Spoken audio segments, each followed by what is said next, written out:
Okay, so I'm here with my friend and mentor, Richard, and he is going to be kind of my guinea pig for a series of videos that I want to do um, that kind of explores people's passions and gives everybody that watches these an opportunity to hopefully learn something new. And so with that, I will hand it over to Rich. Rich, if you would tell us, please, who are you and what do you want to teach us today? Sure, absolutely. Every time you say I'm your mentor, it always makes me blush a little bit, just because we've been friends for so long. So a little bit about my background. I was actually in sales for almost 20 years, and then I kind of became the VP of two separate companies. Started my own company. Actually started speaking and training for Tony Robbins and Dean Graziosi. So I really took that mentoring, that coaching as a passion. And it was interesting. Last night I was reading your blog actually, and it kind of inspired what I wanted to talk about today, because you were talking about simple goal setting. And I thought that if anyone hasn't read that portion of your blog yet, I think it's something that should be done. Some people call it a to-do list because those are easily achievable goals that give you progress. And I think that's something that a lot of times we forget about. We look at goal setting and we look at the big picture, or we look at things that were singular things that we're trying to reach, as opposed to the small things that can enrich our life. And I think that's something we miss. And when it comes to goal setting, there's a section of goal setting that I think a lot of people miss. They put a goal down on a piece of paper, and then they write all the steps to get there. And while I think that's important, that doesn't necessarily give you direction in life, and that's the one thing that I want to talk about today, is how to use goals to give yourself a direction. And, it's interesting because I used to drive home from work. I was the VP for a company, and I loved that job and I loved helping people, but it was the drive home that was actually what was interesting and taught me more about goal setting than I ever thought anything would. So coming home from work, I was actually, I lived right up against the mountains, right up against the foothills of Colorado. So right in Arvada, like you walk out my door and then like look out to the left and boom, there's the foothills. However, driving home, there was a part of my drive which was really cool because it was higher. So you could kind of see the valleys look down, but you could see every single peak, every single of the snowy peaks off in the distance. And it was really cool to see that driving down and through these different hills and valleys. But what was interesting is the closer I got to home, that peak would disappear, and then the mountains would disappear. And then all I could see was the foothill in front of me. And I didn't realize it until later, but that's actually how goal setting is for most people. We set a goal and we can see it clearly. We talk about people want to, have more money, or they want to have, more success, or they want to have better relationships, and they can see it. But when they start moving towards it, all of a sudden the first obstacle appears and it just stops them dead in their tracks. And that's really what I realized, was that when we're goal setting, some people do one of two things. One, they never set that goal that's far, far out there, because there's no path to get there. Like, you can see it, but that there's all sorts of stuff between you and that. And then some people say, that's what I want. But when they start moving towards it and they hit that first foothill, they realize that, well, what do I do now? I can't even see the goal anymore. I've got this one obstacle in front of me, and it's insurmountable.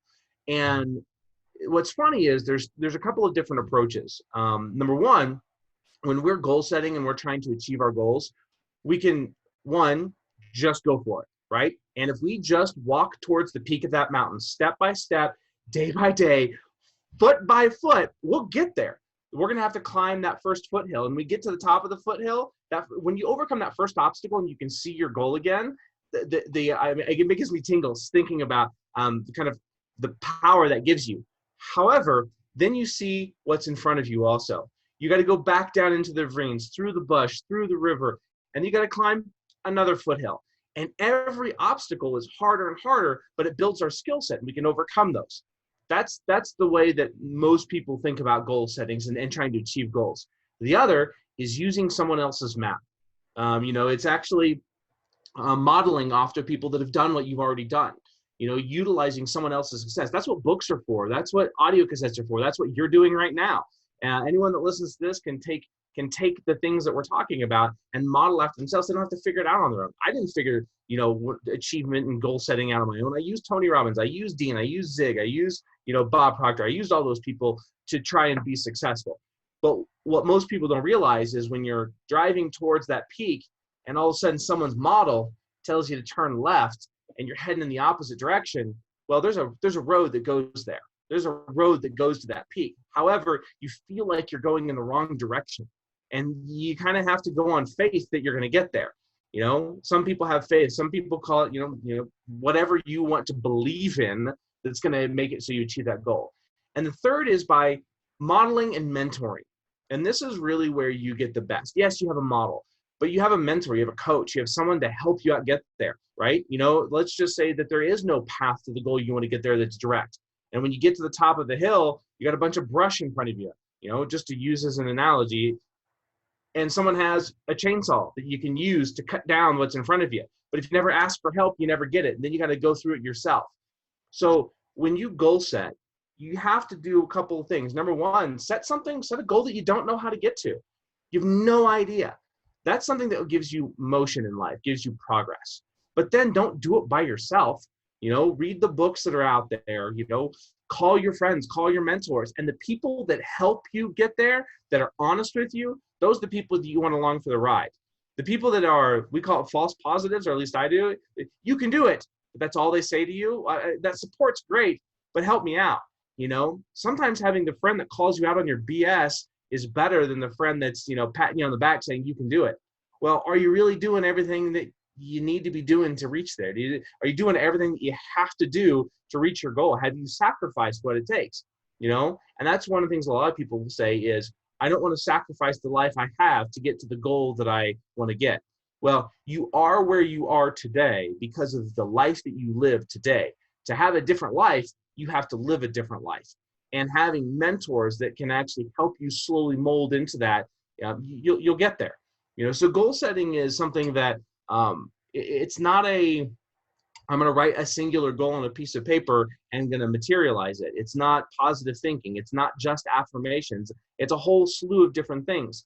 And you have to have progress to be successful and happy. You don't have to achieve your goals. If your goal is to make $1 million and you miss it and you make 700,000, you're not doing too bad, right? Especially if you started at 300.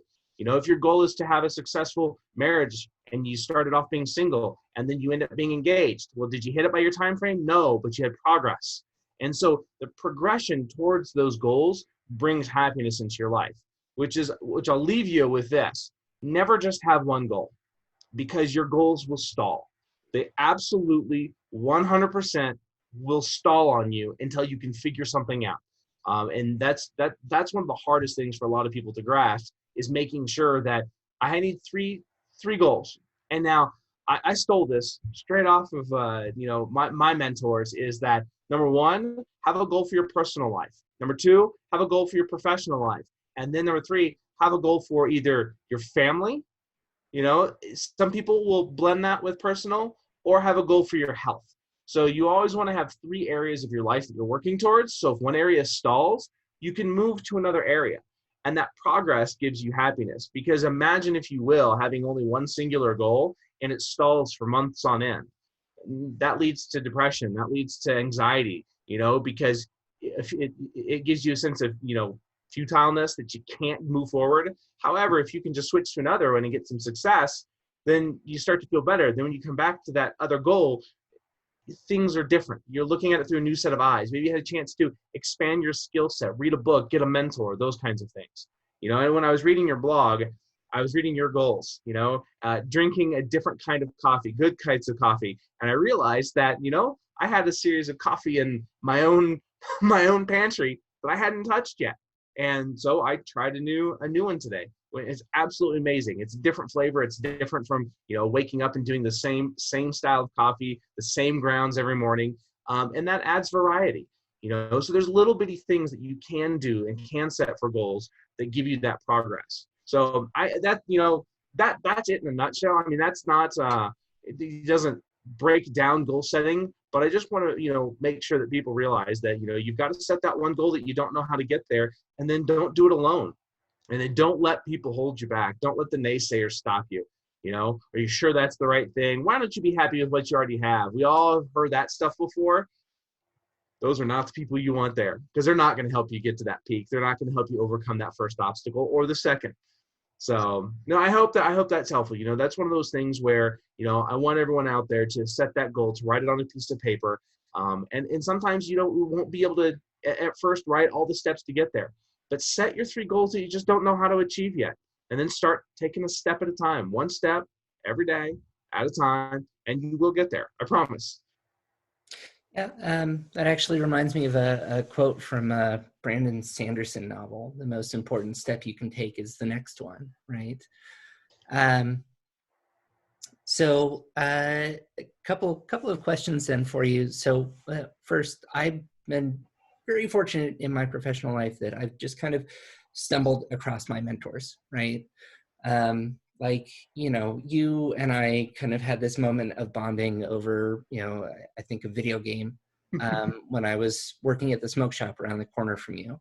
And don't smoke, it's bad for your health if you're watching this. But from there, we kind of gradually over time developed this friendship, and that turned into sort of a full-fledged mentorship when it got to the point where it kind of clicked with me, like, oh crap, I'm in sales. Like, this is part of my job and I have to be good at it. Who do I know that can help me with this? Oh, well, Rich is right here. And Rich is probably like one of the best salespeople I know. So, you, Dr. Dave, who I'll probably try to do a video with later, I've just been really, really lucky in kind of stumbling into mentors. So how have you found your mentors, and how would you recommend people go about sort of identifying and partnering with those sort of core people? That's a question that is a tough one to answer. So there's a couple of things. Number one, start reading and filling your mind with the people that are doing what you've done and have been successful with what you want to be successful with. That's really the first step. And I know that's not mentorship, but that's something that's easily and readily accessible. We have libraries. There's, you can get audiobooks on tape, on CD, on MP3, oh God, I just want to age myself right there on tape. I don't think even the libraries have tapes and cassettes anymore. Probably not.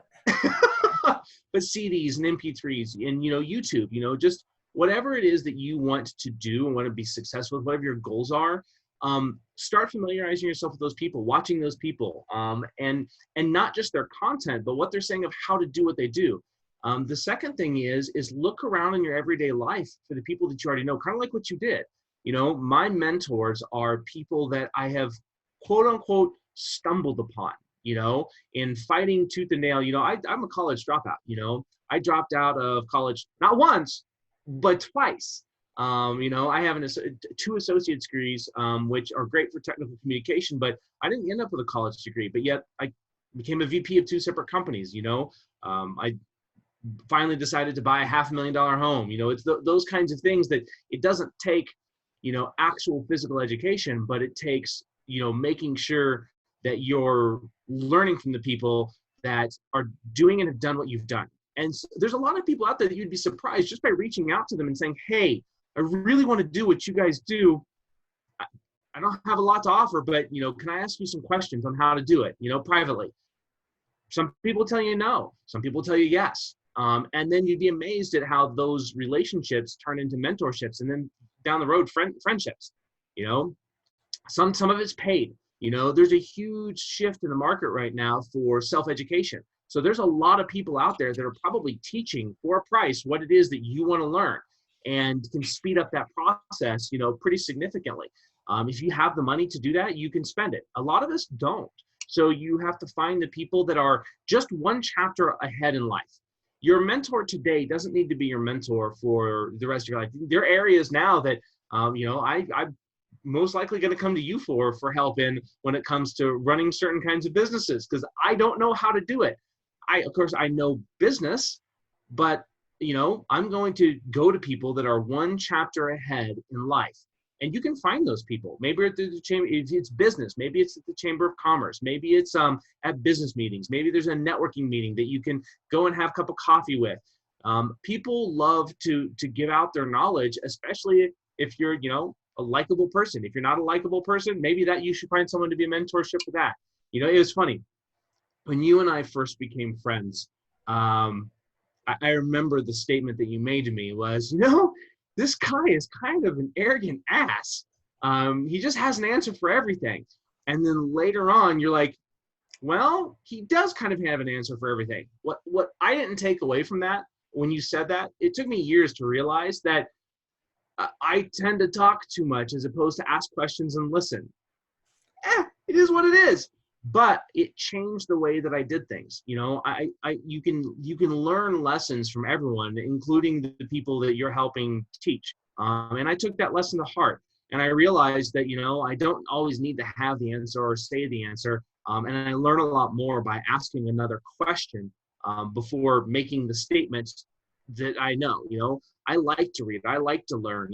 I've spent countless hours on self-education and learning history and learning all those different things because I find it interesting. It's the one thing that I like to do is I like to learn. That's a hobby, I guess you can say. But when you're talking to other people, that's not necessarily a great thing. So I took that lesson away. So your mentors that you find in life are the people that are one chapter ahead. And I said that a couple of times now because I really want that to sink into everyone, is that you're one chapter ahead. So also, if you want to have a mentor someone else. That's a big deal. And there are lots of organizations such as the SBA. There's online organizations. There's blogs like that you have out there where people want to better the world. Just be one of those people and teach someone what that someone else doesn't already know, and just give it away. Make a difference. And then I guess you can call it karma. That karma will come back around, and you'll find your mentors. I know that's odd, but the more you put yourself out there, the more you're going to be like the people that you want to be around. I think the more you put yourself out there, just, the more exposure it gets you. So, what's the saying? You miss 100% of the shots you never take, right? So I guess if you're putting yourself out there regularly, then something is bound to happen, right? Oh, absolutely. That's one of those things where, finding a mentor, if you think about it, if you say, I need a mentor, but it's just a statement, nothing ever happens. Make it a goal. Write down, on a piece of paper. I have more notebooks in my house than I know what to do with. I've always got one around.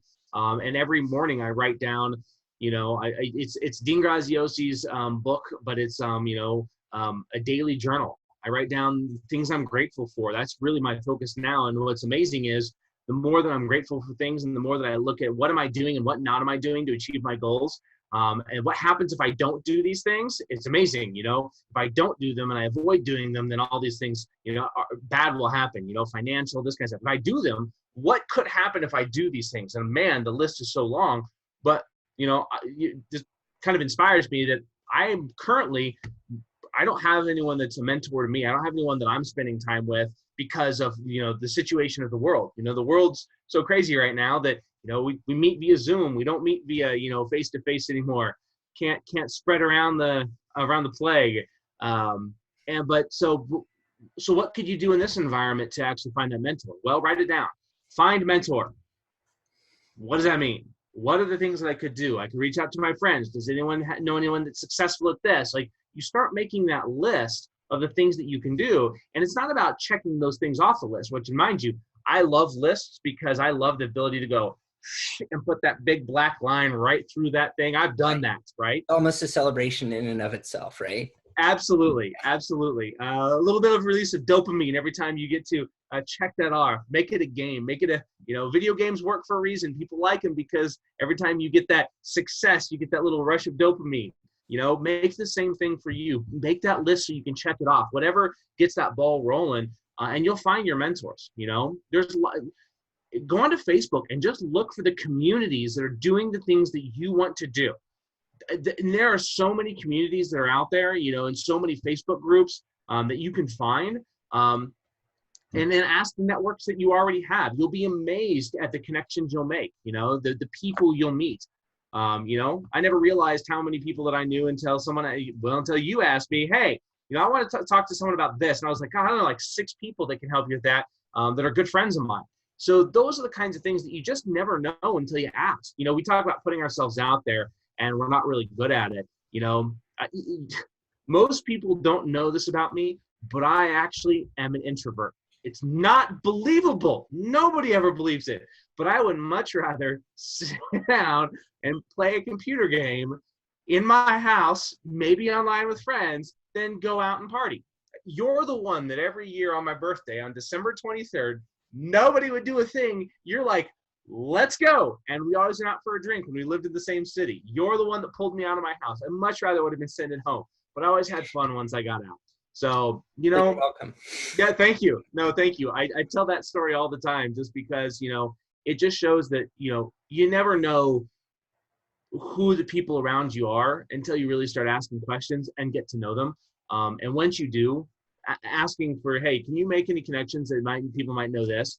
And then it's up to you to actually follow through with that. If you never do it, if you never make that connection, never make that phone call, never make that Zoom connect, never make that Facebook message, what are they going to do? Tell you no? Go to someone else. There are 1,000 people out there that are successful at doing what you want to do. Just because you can't get, try to go get Tony Robbins' attention, I'm not going to happen, right? However, are there other people out there that are speaking that are successful? Are there other people out there that run a successful game shop, smoke shop, retailer, insurance business? Like there are so many people out there that are successful at whatever it is that you want to a blog. I really want to do a video game web series, via YouTube or my Cafe Gamers, but I lacked focus. So I'm going to reach out to some people. That's a passion and hobby of mine that I absolutely love, and I don't know how to do it. So I wrote that down as we were talking to make sure that that's something that I put it on my list of things to do, just to add to it, right? I've already got, 2 different businesses. I spend time with the family, where am I going to get the time? I might have to get up a couple more hours early, get a couple less hours of sleep. That's how it works until it starts making money. More coffee. Do you really think I could drink more coffee? When we talked last night at like 7:30, you had a big canister of coffee with you. So yeah, I did. So the wife though has started switching me to fancy coffees at night. So she'll bring me a fancy foamy coffee, and she's been making it with decaf. Okay. I didn't realize until I went to the kitchen today and there was a decaf cup of coffee.